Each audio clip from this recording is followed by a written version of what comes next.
नमस्कार मंडळी. जे पण मुलं हॉस्टेलला किंवा रूम करून राहतात, शिक्षणासाठी बाहेर राहतात, बॅचलर आहेत, जॉबसाठी बाहेर राहतात, ते पण ही रेसिपी बनवू शकतात. तर कढईमध्ये तूप किंवा तेल घालायचं, त्याच्यामध्ये बारीक कट केलेली हिरवी मिरची घालायची, त्यानंतर पातळ काप केलेले बटाटे घालायचे, किसून घातलं तरी चालेल.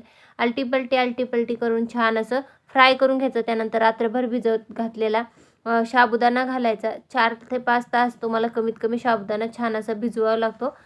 साबुदाणा त्यामध्ये टाकून घ्यायचा. त्यानंतर त्याच्यामध्ये वरतून मीठ टाकायचं आणि मीठ टाकून पुन्हा आलटी-पलटी करायचा. बघू शकता छान असं आलटी-पलटी करत राहायचं. त्यानंतर भरपूर सारा शेंगदाण्याचा कूट घालायचा.